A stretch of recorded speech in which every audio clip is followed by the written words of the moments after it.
өндөр сувг тавтай морил би бол хөтлөгч Инхбат. Адараа нэр нэвтрүүлгийн шинэ дугаар эхэлж байна. Энэ хүн нэвтрүүлгийг хөтлөгч Цэнгэл Баяр бидэнд бэлтгэн өргөдөг. Өнөөдрийн дугаарыг ихтгэл таах герман чанар Хэт их болон NCD Group-ийн Casa da Vinci төсөл ивент итгэж байгаа. Нэвтрүүлэг та бүхэнд YouTube-ийн од өндөр сувгаар болон NTV телевизээр 83.3 107 хос төлгөөний од манд радиогоор хүрч байна. За өдрийн зэнглээ. Өдрийн мэнд. За өнөөдөр хоёлаа одоо энэ жил бүрийн 2 дугаар сарын 3 дахь даваа гарагт Америк нэгдсэн улсад ерөнхийлөгчдийн өдөр гэж баяр тэмдэглэдэг юм байна. За 2 сарын 22-нд Америк нэгдсэн улсын анхны ерөнхийлөгч Жорж Вашингтоны төрсөн өдөр, 12-нд нь ерөнхийлөгч Абрахам Линкольны төрсөн өдөр тохиодог. Тэгээ 1879 оноос зарим мужуудад энэ баярыг одоо хүндэтгэн тэмдэглэдэг болсон юм байна. Тэгээ 71 оноос эхлээд албан ёсоор бүр ерөнхийлөгчдийн өдөр гэж тэмдэглэх болсон. За одоо бол ихэнх мужуудад энэ баярыг тэмдэглэдэг. Жорж Вашингтоны төрсөн хойд Виржиний мужийн тэр Александрия хотод бүтэн сар тэмдэглэдэг юм байна. Тэгэхээр ингэж бүтэн сараар төрсөн өдрөө тэмдэглүүлэх гавьяа байгуулсан энэ эрхмийн тухай Жорж Вашингтоны тухай өнөөдөр өгүүлье. Тэр өдрөөр янз бүрийн үйл ажиллагаа явуулдаг байгаа шүү хүмүүс. Та тийм баха тэр номын баяр ч юм уу те ямар нэгэн тийм үйл ажиллагаа явуулдаг байгаа шүү. Өнөөдөр манай Инхбатын төрсөн өдөр сар тэмдэглэж үзээч. За Жорж Вашингтон бол 18 дугаар зууны дэлхийн түүхийн хамгийн нөлөө бүхий хүмүүсийн нэг. За 18 дугаар зууны сүүл үе бол дэлхийд даяараа нөгөө нийгэм томоохон хүмүүс самуу нийгэмд гарч исэн ийм үе яваад байгаа. Францын хувьсгал эхлэхээс өмнө Англи болон одоо түүний амьдарч исэн тэр Хойд Америкийн колониудын хооронд маш ширүүн тэмцэл өрнөжсэн. Тэгээ Хойд Америкийн колониуд нь улс төрийн бүрэн одоо тусгаар тогтнолыг хүсээд Америкчуудын хувьд маш хэцүү ихээхэн хүч шаардсан энэ тэмцэл нь колониудын бүрэн ялалтаар өндөрлөөд Хойд Америкийн нэгдсэн улс гэж өргөө удам нутагтай одоо энэ 20-21-р зууны хүн төрөлхтний түүхэнд ихээхэн нөлөө үзүүлж байгаа Америкийн нэгдсэн улс ингээд үүссэн түүхтэй. За Америкийн нэгдсэн улсыг байгуулах ардчилсан засаглалын үндсийг тавих үйл явцтай Жорж Вашингтон гэж энэ эрхэм бол бүр салшгүй холбоотой гавьяатай хүн юм. За Жорж Вашингтон энэ улсын анхны ерөнхийлөгч. За тусгаар тогтнолын тэр дайны үед армийн ерөнхий командлагчаар бас ажиллаж исэн.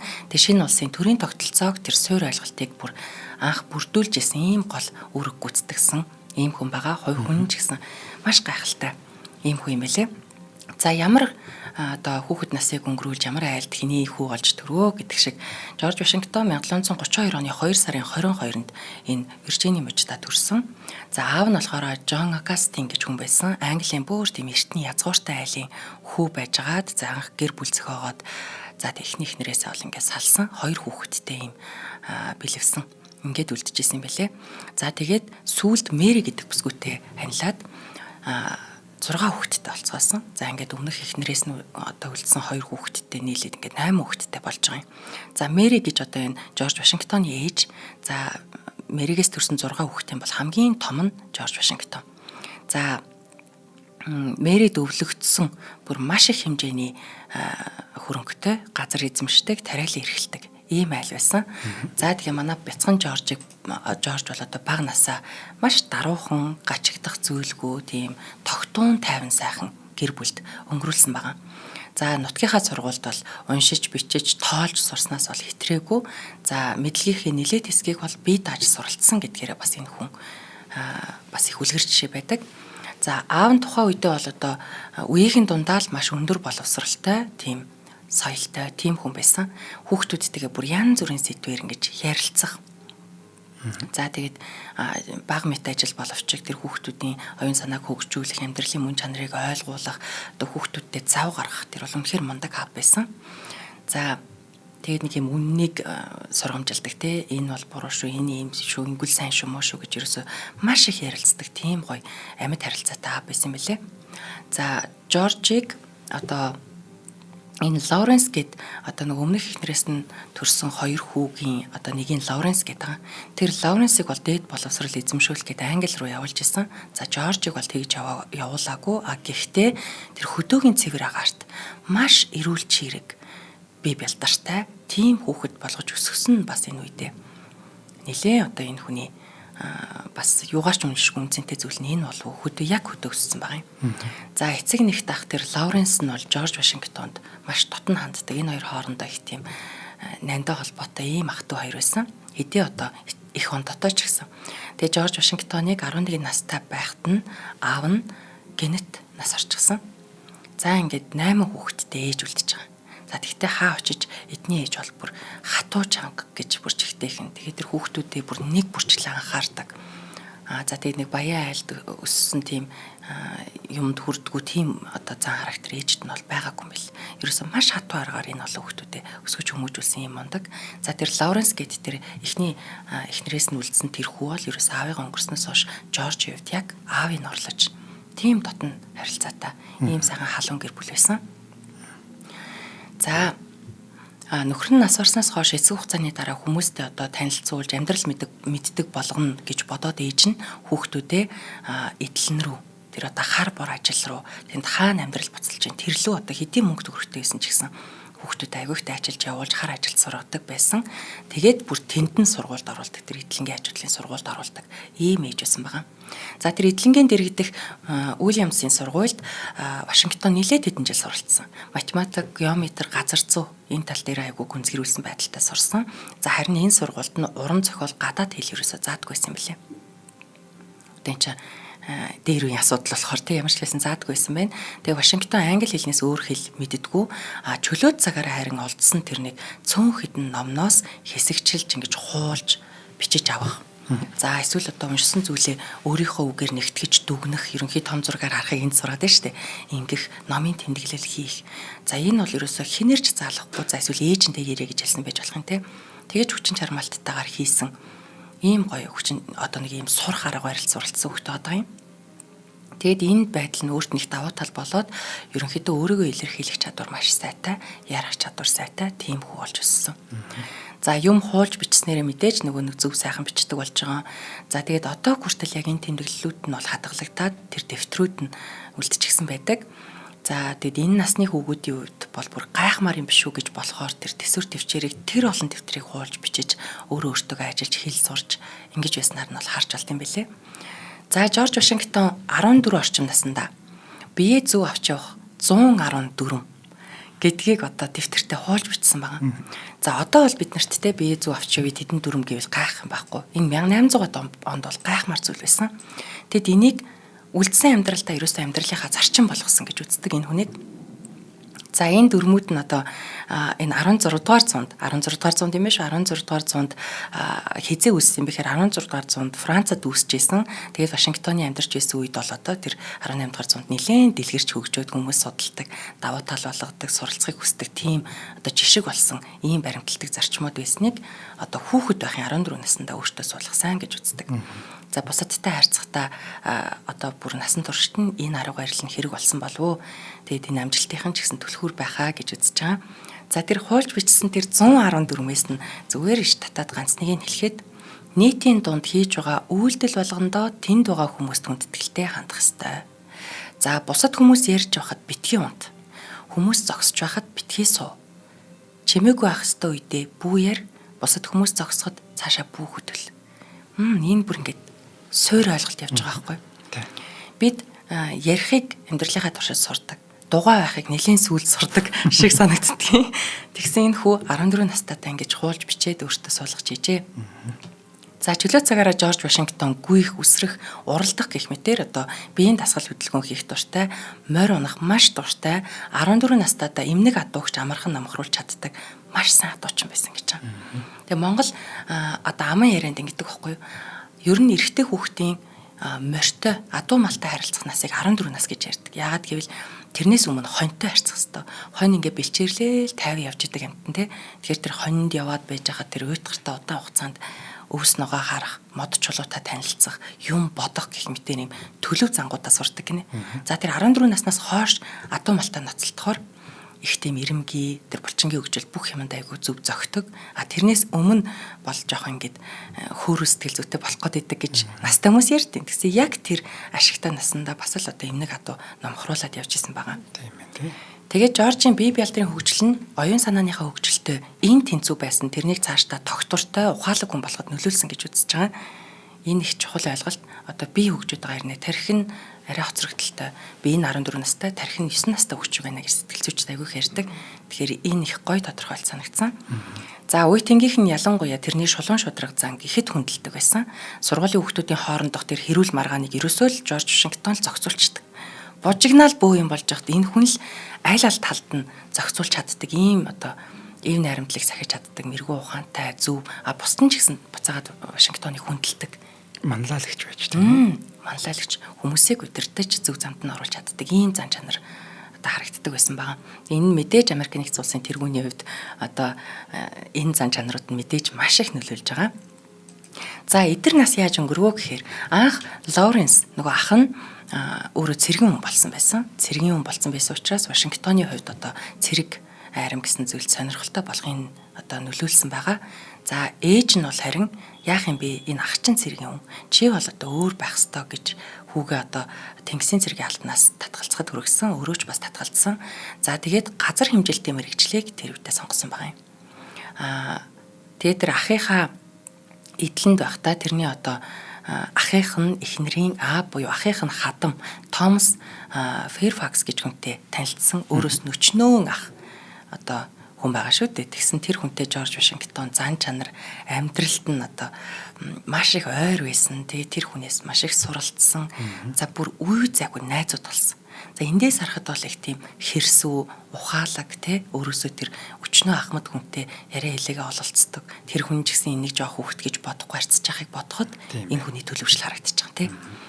За Англиас тэр энэ гүн Фэрфакс гэж энэ ахих нь хатам Англиас Виржиниа мужид одоо суурьшгаар ирсэн язгууртан гаралтай нийгмийн маш өргөн тийм хүрээлэлтэй элит гаралтай ийм хүн байсан.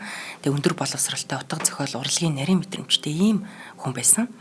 За тэгээд хүнтэй ойлголцохдоо ч их амархан найз нөхөд ихтэй сайхан сэтгэлтэй ийм хөгшин байсан. Тэгээд нөгөө залуухан хүүтэй чинь хоёулаа нийлээд үнэгний аан хийж байгаа одоо тэр найдваргүй энэ үедээ нэг охинд сайн болоод тэрэндээ хэлж чадаагүй мүү эсвэл хэлээд ч амжилт олоогүй мүү нэг юм орцсон одоогор бол нэг тийм хүл яваад байгаа. Тэгэхэд энэ хоёр ерөөс үнэхээр сайн найзууд болсон байгаа. Тэгээл нөгөө хайр дурлалын зөвлөгөө өгөл ийм байдгийн тийм байдгийн гэл ингээд ерөөсө бүх юма ярилцдаг сайн найз нь болсон. Тайвшруулаад. За тухайн үедээ тэр Вашингтон тэр дурлсан охинтойгоо суугаагүй. Тэгээд ерөөсөө амжилт олоогүй ингээд мороод л дууссан юм бэлээ. Тэгээд 16 настайдаа Жорж Вашингтон анхны тэр ажлын хувьд чухал даалгавраа хүлээж авч байгаа юм. Энэ нь болохоор тэр нөгөө найз тэр гүн Фэрфаксийн эдлэн газрыг хэмжих судлах ажлыг одоо анх удаа бие дааж авч байгаа өөрийнх нь ажлын байгаа юм. Тэгээ Вашингтон цөлд ажиллаж байгаа, бэрхшээлийг даван туулж байгаа, хээр амьдарч үзэж байгаа. За ингэсээр хагаад одоо тэр өөрийнх нь зан чанарыг бүрэлдүүлж байгаа үн цэнтэй туршилгаа эндээс одоо энэ ажилд гараад хоримтлуулж байгаа юм. Одоогийнх шиг ажил биш шүү дээ. Юмыг үзээд явж байгаа. Тэгээ тэр ажиглах чадвар, хичээл зүтгэл, практик сэтгэлгээ энэ ажлыг гүйцэтгэх гэхэд бол маш их тус болсон гэж өөрөө тэмдэглэсэн байдаг. Тэгээ удалгүй Вашингтон Фэрфакс гүнгийн газар хэмжилтийн бүр ажилтнаар нь үндсэн ажилтнаар нь томилогдоод Виржиниа мужийн маш олон газарт энэ одоо ажиллаараа мэрэгшиж ажилласан байгаа. Тэгээ энэ ажил болон одоо тэр ах Лоренс гүн Фэрфакс нарын нөлөөгөөр Вашингтон мэдлэг нь улам нэмэгдээд туршлагажаад өөрөө мэрэгшээд ирэн готлаа түүх судлаад бие авч явах байдлаа төгөлтөржүүлсэн гэж байгаа. Ингэснээр одоо ирээдүйн тэр мундаг хүн болох суурь нь яг ингээд айгүй маш сайнаар тавигдчихж байгаа юм. За Жорж Вашингтоныг 19 настай байхад нь за хоёлаа ивент тэтгэгчийн дараа 19 за эсрэг. За өнөөдрийн дугаарыг хэд их Монголын ивент тэтгэж байна. За тэднийх маань галт ухааны ухаалаг шургуулгын шин цуурлаа танилцуулж байгаа юм. Би яг өөр дээрээ болсон бодит жишээг яриа заяа. Миний ингээд юу байдаг вэ? Галт ухааны шургуулга байдаг. Тэндээ ингээд хутгах ч юм уу, том халбах ч юм уу, модон хутгуур ч юм уу гэл бүр ингээд төрөл бүрийн юм би зүгээр ингээд задгаа хийчихдэг байсан байна. За тэнцэнээс би зүгээр нэг мах мүлждэг утгаа болох гэж зүгээр ингээл хошин шиг болно шүү дээ. Тэр хайчиж байна байхгүй юу яаж ингээл.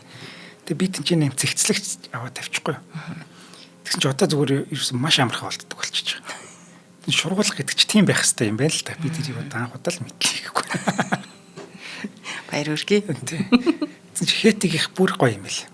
Эднийх ба шүү дээ. Энэ шургуулганы шин цуврал одоо юу гэдэг шүү дээ. Тоноглолууд нь шүү дээ. Үнэхээр гоё. Тэгэд аман гол маш чанартай. Хэд ихэн бүтээгдэхүүнийг аваад 20-30 жил ерөөсөө эвдэрэхгүй чанараа даана гэдэг байгаа байхгүй юу? Тийм байлээ. Тийм. Тэгэд эднийх шүү дээ. Ийм сонголтуудтай байна. Бүх зүйл байрандаа гэдэг. Нэгэн заяа. хамгийн түгээмэл хэрэглэн зориулсан халбах сэрийгээ төрөл төрлөөр нь салгаад зэгцлэх ухаалаг хуваалтуудтай том сав суулгыг ч гэсэн зай талбай өрхгүйгээр багтаагаар тооцоолсон. Эдний юг харсан биш ургуулгын. Гэсэн чинь ингээ гоё том саваа хийчдэг. Тэгээд хажууд нь таглагыг хийчдэг. Ингээд бүр яг ингээд гоё зэгцэлсэн байгаа байхгүй. Тэгээд тэр чин доороо юм нэг мат ч юм уу тийм нэг резининг юутай. Дэвсгэртэй. Тэн дээр нь яаж тавилаа гэсэн тийм чанга тас гэхгүй яринтэй. За тэгээд тэр шургуулган дээр хичнээн хүнд юм тавилаа гэд тэгж дуу ороод янз бүр болоод байхгүй. Харин тийм. Ингээд хөнгөн нэгдэл хөнгөн хаагдчихдаг. Шүүгээний нугас одоо тэр юу чин зам чи өөрөө даацтай байт юм байлээ шүү дээ. Өө тийм юм байна. Тийм. Тэгж би дээр нь гарсан ч гэсэн ер нь баг дуурах. Тийм даацтайч байгаа. Тийм гэнэ. Даацаа хэтрүүлчихэд бид нэр яаж байгаа нь болчт юм байлээ л дээ. Тийм шиг бол. За зөвхөн ингээд сав тавихгүй бас ингээд тавгнуудыг одоо яадаг. Ингээд яа нэг төлөв. Яг ойлгочихсон. Хооронд нь харшуулахгүйгээр аюулгүй хадгалах юм шийдэл байгаа юм байна. За тэгээд нууц шургуулгатай гэсэн. За тэр нууц шургуулгыг би бол хараагүй. Тин чинь одоо юу ч нуух юм байгаа. Гэхдээ бол маш хэрэгтэй санагдчих шин дээ. За дотроо ингээд резининг юутай гэж зөөлөвчтэй гэж хэлсэн. За доторх тасалбчуудыг өөрийнхөө савсуулгын хэмжээнд харуулад хүснээр хөдөлгөж болдог. Бас ийм шийдлүүд бас байгаа. За хажуулаар нь ийм шанаа гэдэг л үү тийм шанаатай байна. Тэгээд тэр юу юм бол үнэхээр чанартай юм билээ. Харагдчих чинь өстой гоё юм. Харин тийм. Тэгээ би ч өөрөө бас бод дээр очиж харсан л да. Ерөнхийдөө нөгөө галтгооны зай ашиглалтай хувьд айгүй ашигтай болгох юм билээ. Дээрээс нь эмхцэгц гэдэг чинь амьдралын чанар шүү дээ. Гэр орон эмхцэгцтэй, шүүгээс ав эмхцэгцтэй байхад хүн ер нь бас нэлээд их стресс дунд ч гэсэн хальт хальтж аргана. Тэг хүн ер нь яг амьдралаа туршид 2-3 удаа л тавилгаа солих бах. Тийм учраас чанартайг нэг сонгочих юм бол өөрт ч ямар сэтгэлч ч удаа ирэх шүү дээ тийм учраас хэтиг их маань яг тэр дизайнераа дагуулад манай юм дээр шоурум дээр хүрээ дээрээ. Тийм бол бөөнөр ярилцж хагаад гой тавилгыг чинь хийгээд өгөө. Гой зөвлөгөөг өгөө гэж байгаа юм байна. За эднийх болохоор хам улд үргийн дизайн централ тавийн 2 давхарт буюу ТЭЦ 3 мөн баха тий. ТЭЦ 3-ын уулзварын яг одоо болонд нь байж байгаа дизайн центр. Яг лавай захын эсрэг талд. Тийм. За тэдэнтэй холбогдох утасны дугаар нь 77 77 тэг 456 99 series тэг 456. За баярлалаа. За баярлалаа. Герман чанар сонгоё тий. Харин. За ингээд 19 настай Жорж Вашингтон нөгөө нэг ах Лоуренс нь тэр үед сүрийгэр өвдсөн байгаа. За тэгээ уг нь ах нь Вашингтоны хамт одоо тэр газрын дундад тэнгисийн Барбадос арал руу бие тэнхрүүлэхээр явсан. Тэгээ сайжраагүй. За ингээд ах нь ерөөсө жилийн дараа нас орсон. Тэгээ 20 настай Вашингтон ахыхаа 800 га эдлэнг за тэгээд ахыхаа одоо амьдралынхаа туршид тавьсан янз бүрийн үр ширний хамт ингээд хариуцаад үлдчихэж байгаа. За гүн Фэрфакс буюу нөгөө хатам бол үлдсэн амьдралд нь Жорж Вашингтоныг яг гэр бүлийнхээ нэг гишүүн гэж одоо тусалж дэмжиж бүх юмд нь зөвлөж чиглүүлж ингэж авч явсан. Тэгээ Жорж Вашингтон тэдний бэр Салли гээд эмэгтэйд хайр дурлалтай болно. Одоо тэр айлын хүүгийнх нь бэр болоод ирсэн охин эмэгтэйд хайртай болсон. Жохон бүтлгүй хайр дурлалтай. Тэгээд ядж хахад одоо тэр Саллигийн нөхөртөө найз. Тэгэхээр энэ хайр дурлал бүтэхгүй нэ гэд ингээд бүтээгүй. Ингээл өнгөрсөн. За залуу нас яаж өнгөрвөө гэхээр 18 дугаар зууны дунд үед Англи, Франц хоёр ч Хойд Америкийн газар нутгийн төлөө өстө бөөн өрсөлдөө ширүүн тэмцэл болж байгаа. Энэ үед Жорж Вашингтон цэргийн албаа Франц болон Индианчуудын дайны үеэр ахлах цолтой ингэж одоо эхэлсэн. Тэгээ Францын цэргүүдэд тэр охаяад байх хэрэггүй энийг одоо болио энэ дайнд дулааныг болио гэдэг тэр бичиг хүргэх тэр дипломат ажил өөртөө ногдсон байгаа. Бас жоох хүүхдэд ингэ ногдчихж байгаа. Хамгийн хүнд даалгавар нь байсан. Тэгээд цэргийн албаны анхны даалгавар бүтэн 2 сарын турш тэр ч одоо ой шугуу, гол мөрөн янз бүрийн аюултай нутаг тэг хэцүү нөхцөл байдал дундуур 800 км аялж ингэж явсаран байгаад үүрэг амжилттай биелүүлсэн байдаг. Тэгээ энэ хугацаанд Жорж Вашингтон индианчуудтай танилцаад за тэдэнтэй хэлэлцээр хийж зурсан. Одоо өөрийнхөө талын хүмүүстэй нүүр тулж үзэж чинь тий. Тэгээд эндээс бас айгүй олон чадвар хүн ер нь харилцаанаас их юм сурдагтай айгүй их чадварууд өөртөө суусан болов. Тэгээ удалгүй нөгөө зэвсэгт мөргөлдөө эхэлж байгаамаа. Тэгээ Вашингтон Виржиниа мужийн хорооны командлогч болоод дэвшчихсэн байсан. Тэгээ францчуудтай үргэлжлүүлээд ингээд тулалдж байгаа. Тэгээ тулааны эцэст бол охой ядах Францын ноёрхол дуусгар болсон. Тэд ялсан, индианчууд ялсан. Тэгээд хамгийн чухал нь индианчуудын бүх авг аймагуудтай инхийн гэрээ байгуулсан. За тэгээд энэ тулаанд оролцож үзснээрээ Вашингтон хатуу жилд суралцж байгаа, юм удирдах сурж байгаа, чиглүүлж сурж байгаа тэр тухайн хүмүүсийн цаан характерыг өгж авч сурж байгаа. Дээрэс нь маш сахилга баттай Нямбай ийм залуу болж төлөвшсөн. Тэгээ өөрөө ер нь бол тийм хитрхи тийм нэгтлийг барьсан шүтлэггүй хүн юм байна. Гэхдээ энэ хүмүүстэй дунд нь орж байснараа бүх шашинд хүлээцтэй хандах. Тийм шашны байр суурьтай болсон. За 1758 онд 26 настай офицер Жорж Вашингтон болж байгаа. Тэгээ цэргийн албанаас чөлөөлөгдөхийг өөрөө аль хэдийн хүсчихсэн байсан, хүсэлтэд өгсөн байсан. Тэгэд энэ үеэрээ бас Вашингтон Виржиний мужийн иргэдийн төлөөлөгчдийн танхимд орохоор сонгуульд өрсөлдөөд 2 дахь удаагийн оролдлогоороо сонгогдоод за яг энэ үеийнхэн дараахан жилийн дараа бас цэргээс халагдаад ингээд иргэдийн төлөөлөгчдийн нэг гишүүн болж байгаа. Ингээ Вашингтон Маунт Вернон эдлэндээ ахаасаа үлдсэн эдлэндээ буцаж ирээд 26 настай за бараг 2 метр өндөр маш өндөр сайхан залуу бие үгжил сайтай энэ офицер залуу энэ чи би хувийн амьдралаа бодё гэр бүл зохиоё гэж бодсон байгаа. За ямар эмэгтэйг сонгосон бэ гэхээр 2 хүүхэдтэй бэлэвсэн эмэгтэйг сонгосон.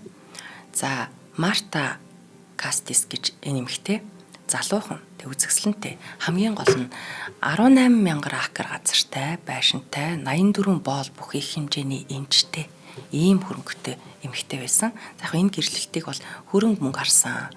Энэ их юмтай болохоор суусан гэж бас мерсэр байдаг, тэмдэглэдэг, ярьдаг боловч энэ хоёр хүн ерөөсөө амьдралынхаа туршид өвхөн үхтлээ маш аз жаргалтай үнэнчээр амьдралаа тусгасан байдаг. Тэгэхээр бас тэгж харж болохгүй тий. За маш их хүүхэдтэй болохыг хүсэжсэн боловч Жорж Вашингтон бол хүүхэдтэй болоогүй. Тэр эхнэр Мартагийнхаа дагвар хүүхдүүдийг бол яг өөрийн хүүхчгээ хайрлаж маш сайхан гэж гэр бүлийг бүтээж чадсан хүн байдаг. За Мартагийн энж 9,000 фунт. За энэ үеийн 9,000 фунтыг би хувиргаж үзье гэж бодсноо 1800 оны 9,000 фунтыг одоо хувиргаад яхав гэдэг чинь маш их хөрөнгөл байгаа ер нь. Тэгээд 20-ийнхаа дараа Вашингтон Виржиниа мужийн хамгийн том газар эзэмшигчтэй нэг болж хувирж байгаа. Зэрлэг өрнөдөд байна шүү дээ тийм. $1 бийл дэвсгэртэй шүү дээ. Тэрийг хараад хүмүүс ухаалтж ундаг гэсэн байна. За тэгэхэд юу гэж юм бэ? За ингээд ойлгомжтой. За 1759-өөс 1775 оны хооронд 14 жилийн хугацаанд Жорж Вашингтон Маунт Верноны фермийн ажлыг удирдаад явуулсан. За Вашингтон байшин болон тэрний ойр орчмын тариалангийн талбайг сайжруулах, өргөжүүлэхийн тулд тасралтгүй ажилласан. За энэ хүний яг энэ амьдралдаа энэ цаг мөчид хийсэн энэ 14 жилийн хугацаанд хийсэн юм улс төрд маш их нөлөөлсөн байдаг. Яг юу хэрэгтэй вэ гэдгийг ойлгосон жилүүд, үнцэнтэй жилүүд нь гэж бодож байна. За 1760-аад оноос тамхины тариалтаас Улаанбуудаа тариалт руу шилжсэн байна. Тэгээд энэ ерөөсө гол орлого нь болсон.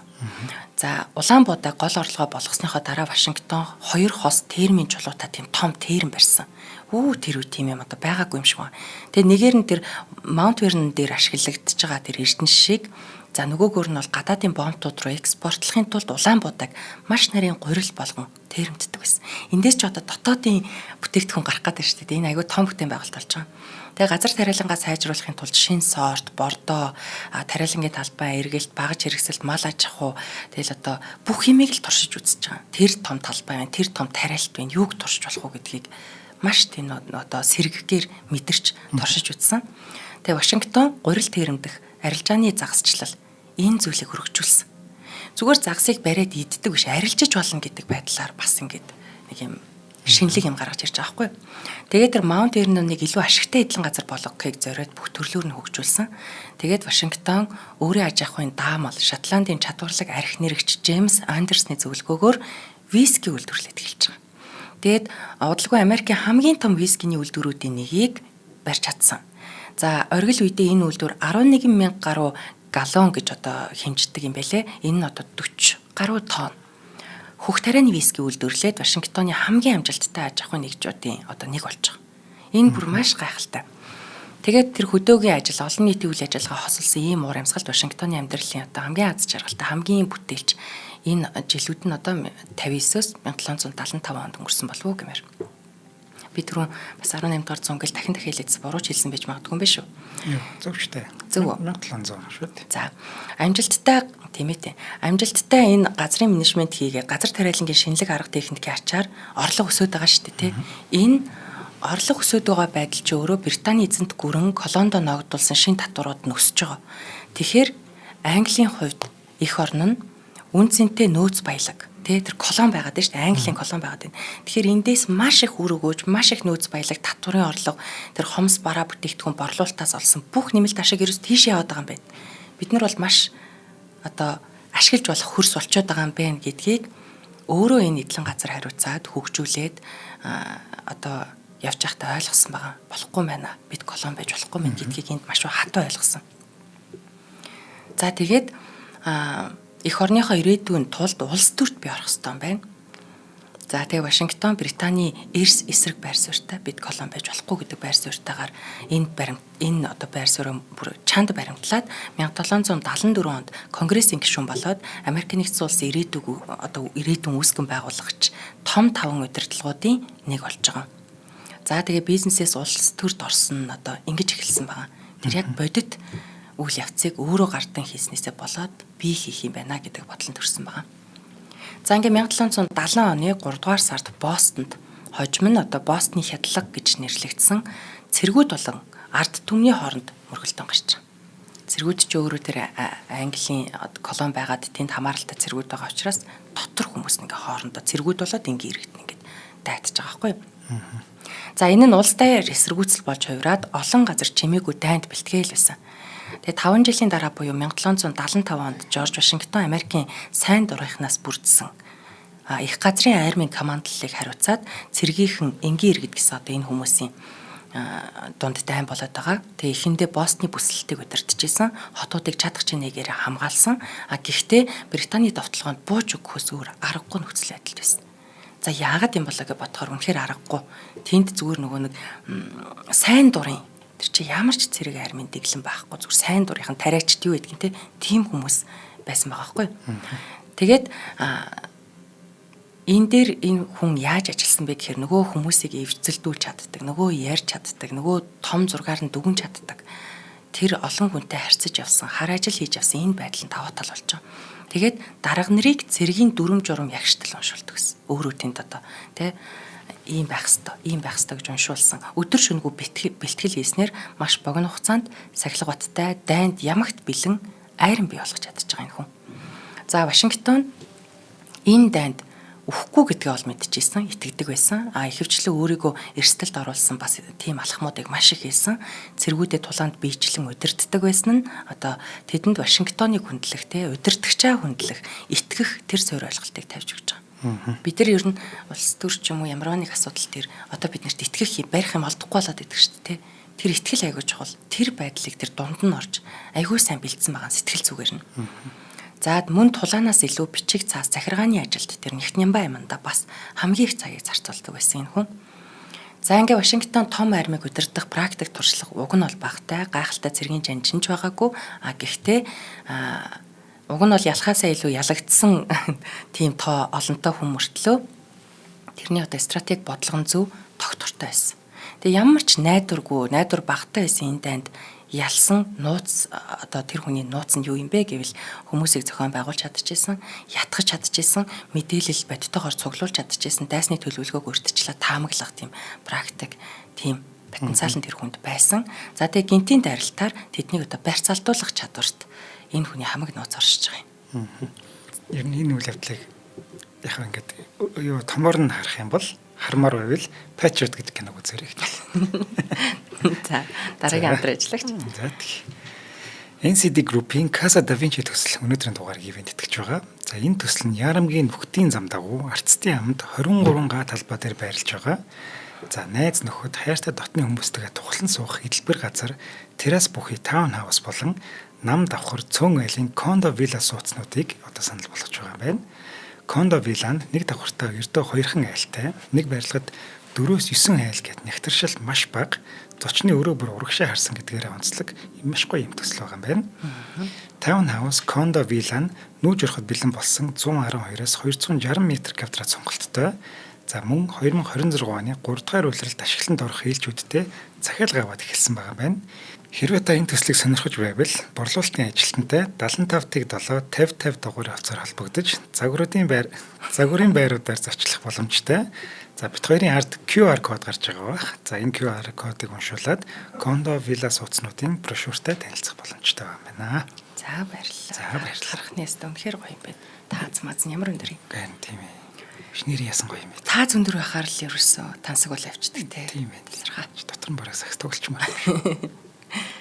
За ингээд Вашингтон 3 жилийн дотор сайн дурын анги нэгтгэлүүдийг жинхэнэ айран болгон хувиргаад 4 жилийн дараа энхийн гэрээ байгуулснаар дайныг дуусгаад үндэсний баатар болж Британий дараллаас чөлөөлөгдсөний бэлэг тэмдэг болж байгаа. Одоо энэ бол бүр хамгийн гайхамшигтай гавьяан шүү дээ. 1778 онд Вашингтоны төрсөн өдрийг улс орон даяараа тэмдэглэж байгаа, бахархаж байгаа, хайрлаж байгаа. Тэгээд тэр дайны дараа бууралт сүстэй хараа нэх муудсан тэр одоо Вашингтон эдлэндээ нэг юм гэргэрч байгаа. Үүргээ гүйцэтгсэн тий. За Жорж Вашингтон одоо бол дэлхийд даяараа алдартай үндэсний баатар болсон байлаа. Яг энэ үедээ. Тэгээ Вашингтон эхнэр хүүхдүүдийн хамт тэр Маунт Верний эдлэндээ тайван сайхан амьдрий гэж уг нь бодсон, хийдгээ хийсэн. Тэгсэн чи одоо хэн нэгэн улс орныг удирдах асуудлыг шийдэх те улсын одоо тэр тавьсан энэ тэр өрийг төлөх сүрэл үлсгэлэнтэй тэмцэх ёстой байгаа. За ингээд зав өгсөнгүй дахиад ажилдаа орж байгаа энэ хүмүүс. Одоо шинэ улсад үндэсний одоо энэ хүмүүс чинь ингээд бид ингээд тусгаар улс олчлаа. Бидэнд үндсэн хууль хэрэгтэй тий. Бүх юм шинээр хэлж шít. Хууль хэрэгтэй болж байгаа. 1789 оны 2 дугаар сард шинэ үндсэн хуулийг 9 мужид зөвшөөрсний үндсэн дээр Америк нэгдсэн улсын анхны ерөнхийлөгчийн сонгуул болоод Жорж Вашингтоныг санал нэгтэйгээр ерөнхийлөгч болгож байгаа. Ингээ анхны ерөнхийлөгч болж байгаа. Жорж Вашингтон ерөнхийлөгчийн тангараг өргөхөөс өмнө ёслолын хувцастаа зориулж маш өндөр чанартай хүрэн ноосон даавуу захиалсан байдаг. За тэрнийг Америкийн Коннектикут мужийн үйлдвэрлэгчээс захиалсан.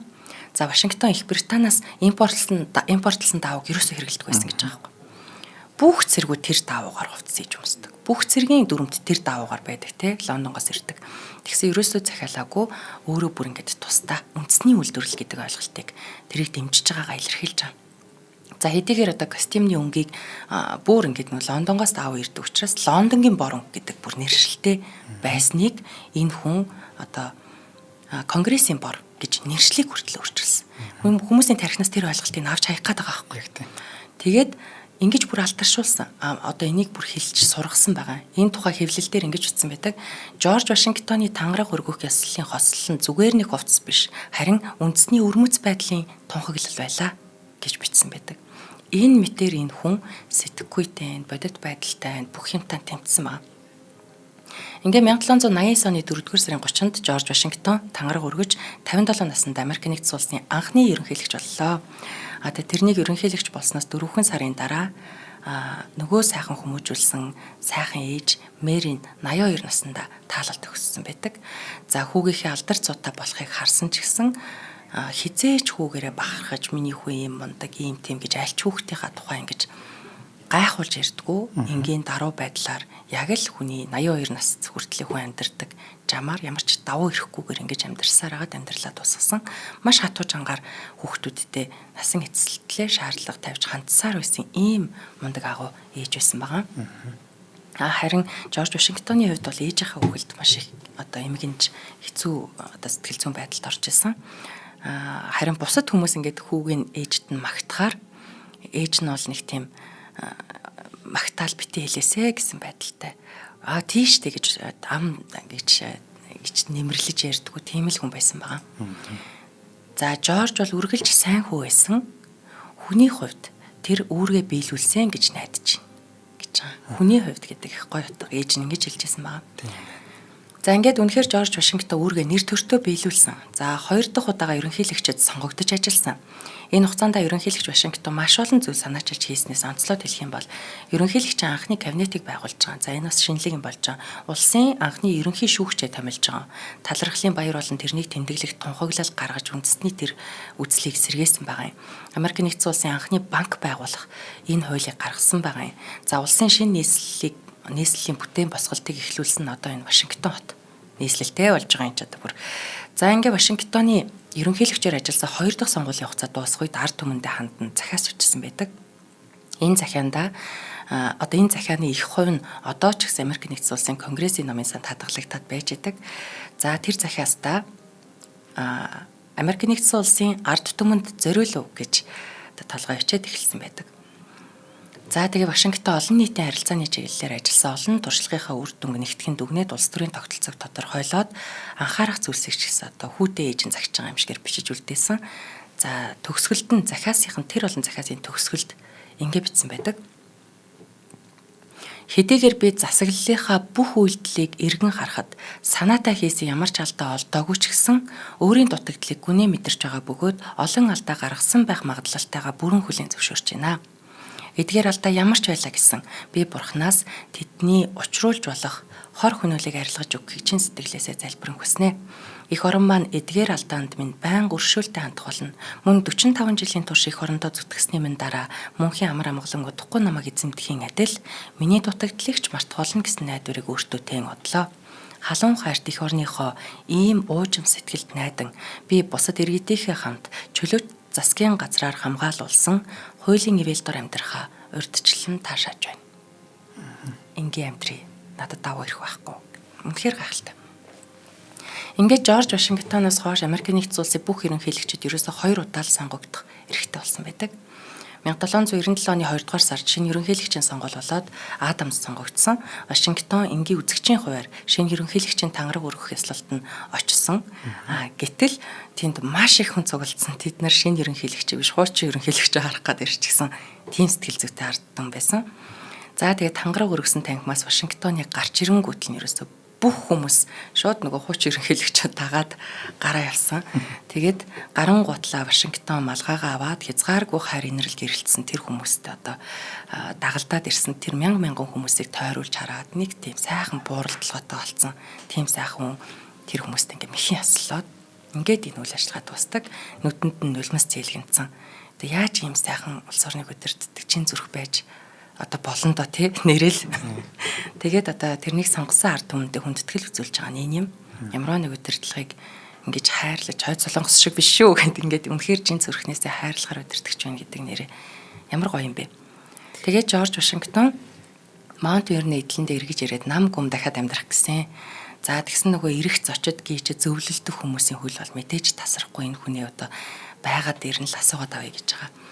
Тэгээд Америк нэгдсэн улс Франц хоёрын харилцаа муудснаас болоод армийн ерөнхий командлагчаар энэ хүнийг одоо настай байхад дахиад томилсон. Вашингтон армийн бэлэн байдлаа хангаад цэргийн болон иргэний төлөөлөлттэйгээ бичгээр харилцаж байсан. За тэгээд удалгүй нөгөө Бонапартийн удирдлага Америк нэгдсэн улстай энхий хэлцээр хийхийг нэг юм зөвшөөрсөн байгаа. За одоо тусгаар улс Францын зүгээс асуудалгүй байна гэдгээ ингээд энхий хэлцээр хийж байгаа. Тэгээ харамсалтай нь Вашингтон Францтай үүссэн тэр үл ойлголцол бүрэн шийдвэрлэхийг бол харж амжаагүй. Гэхдээ муу юм болоогүй. Америк нэгдсэн улсын анхны ерөнхийлөгч Жорж Вашингтон 1799 оны 12 дугаар сарын 14-ний өдөр 68 наснда таалал төгсөж байгаа. Тэгээд өөрийнх нь хүсэлтийн дагуу тэрнийг цэргийн ёсоор маш даруухан энгийн хүн шиг ингээ оршуулсан байдаг. Тэгээд 2 удаа ерөнхийлөгчөөр сонгогдно гэж байгаа шүү дээ. Энэ тухай үед хуульчлаг байсан байхгүй. Тийм байна тий. Цаад чи өөрийнхөө саналаар би 2 удаагийн одоо өөрийг гүйцэтгэлээ. Одоо болсон. Тий одоо болсон гэд. Энийний дараа тийм жишээ явсан. Жишээ явж байгаад сүүлд бүр хуульчилсан гэдэг юм бэл. Хаана хүрээ зогсгоо мэддэг юм тий. Яг тийм. Тэгээд яг үнэ хаана хүрээ зогсгоо мэдэж байгаа. Хэрвээ би энд байгаад их юм бол буруу болно гэдгийг ч гэсэн бас мэдэж байгаа байхгүй. За баярлалаа Занглаа. Баярлалаа. Үнэхээр сонирхолтой сайхан түүх байлаа.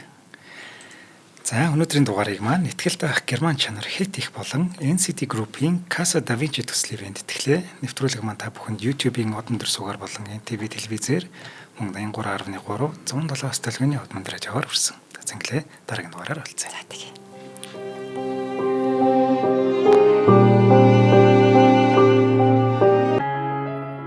Нэвтрүүлгийг хүлээн авсан Нарны аймгийн монголчуудаа баярлалаа.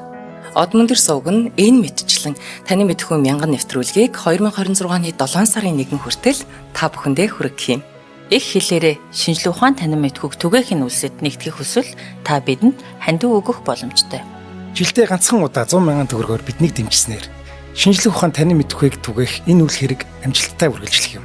Од мөндөр нэр дээрх Худалдаа хөгжлийн банкны дансага 4191 тэг 4518 Та 100,000 төгрөгөөр шилжүүлэхдээ гүйлгээний утга дээр нь өөрийн нэр болон утасны дугаараа заавал бичээрэй. 100,000 төгрөг хандалснаар од мөндөр сүгийн алтан гишүүн болох юм а. Шинжлэх ухаан, танин мэдхгүй Монголд ялах болтугай.